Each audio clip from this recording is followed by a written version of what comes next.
Hello, everyone. I thought I would take a moment to discuss some lessons that I've learned recently.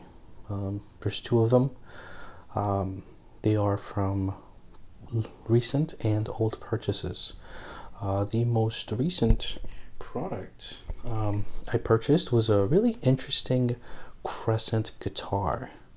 Now, I've got the guitar right next to me, but before I show it to you, I just wanted to mention that the guitar itself, the bag that it came with, I'm not sure if that's the one that it came with originally because I'm not the first owner. The first owner, I'm not sure who it was. I actually didn't ask this person at all if they just bought it purchased just like I did, like used. But anyways, I got this guitar, and it really taught me an interesting lesson when it comes to acoustic guitars and just buying them secondhand in general. So the bag that it came with, it was a pretty bad bag. I've never seen a bag before, like a gig bag, a soft gig bag that you would need to open from the bottom and basically grab the guitar by the body to be able to get it out of it, which I thought was a pretty bad design decision. I hope I think from my experience that it most likely was done in order to keep costs down, which, it's probably not good. I probably wouldn't purchase a product like that again. I ended up putting it in a different bag, which works a lot better, but of course, it doesn't fix the next thing I'm going to show you. So let me go grab this product real quick. I'm going to quickly get it out of the case.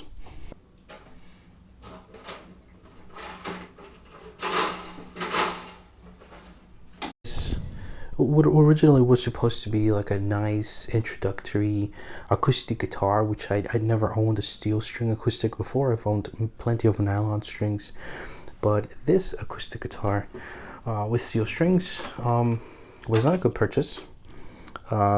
This must have been in my home for about maybe a week or two.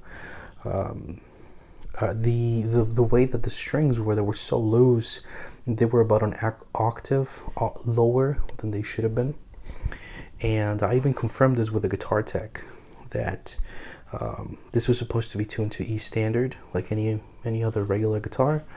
I haven't checked the scale length. I have a feeling it might be kind of a short scale, but and the body itself also doesn't feel like it's a full body.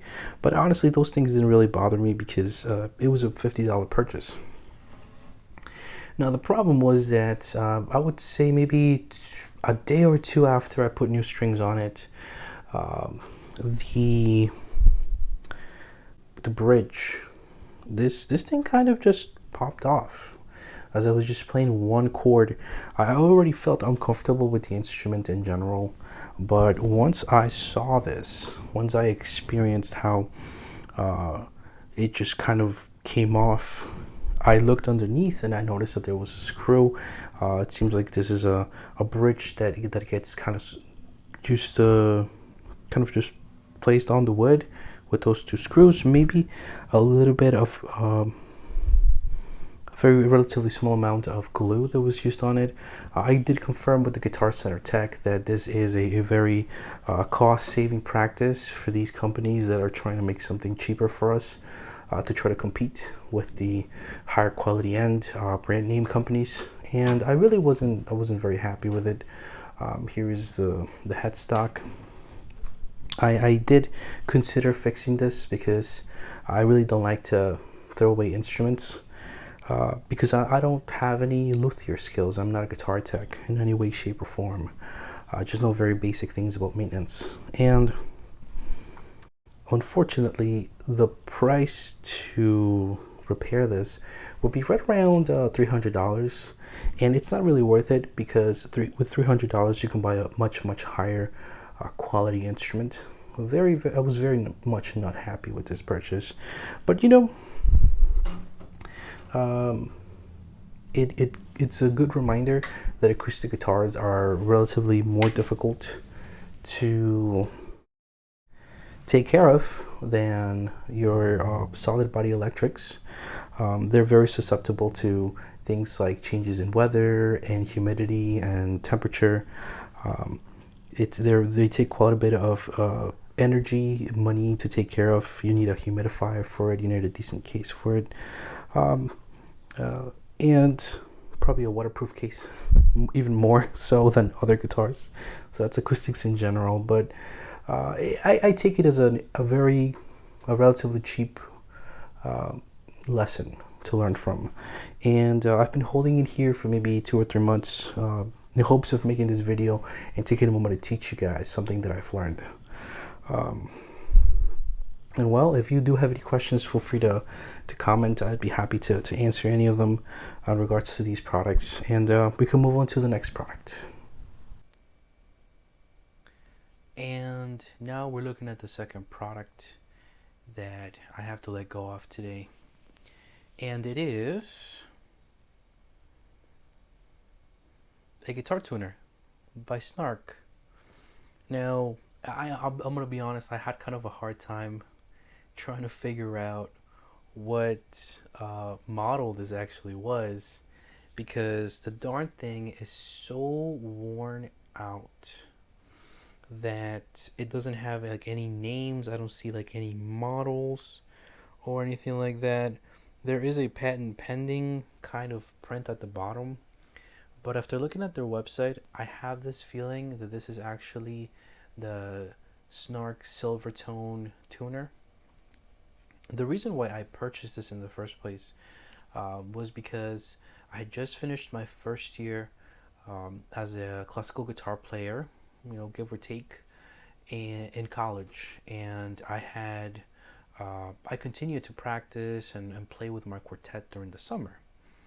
And so I noticed that I had a need for a tuner that didn't necessarily listen for everything that was happening within the practice room or in the concert hall. And this did a really wonderful job because it does not listen to the vibrations from the air. It actually clamps down, and it's got some sort of sensor that kind of moves all the way up, and it's here in the head. So it's placed on a headstock, on a guitar headstock, and doesn't listen to anything else, just what your guitar is playing. So it was a really great investment. It still is a really great investment. And this was probably around 2014, start maybe the end of 2014 where I got this. It's now 2024. It's been a decade. And despite it needing battery changes, because it did not come with a way to recharge it, although I guess if it exists, I guess you could put a rechargeable kind of like watch battery in here, one of those circular batteries. That's possible as well, but that really was never a problem for me.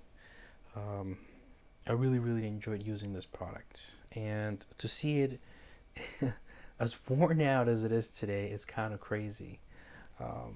It actually still works, and the main reason why I'm forced to dispose of this is because after all the wear and tear, dropping it many times, really just beating it up, absolutely just beating it up. The back of it, so this is actually detachable.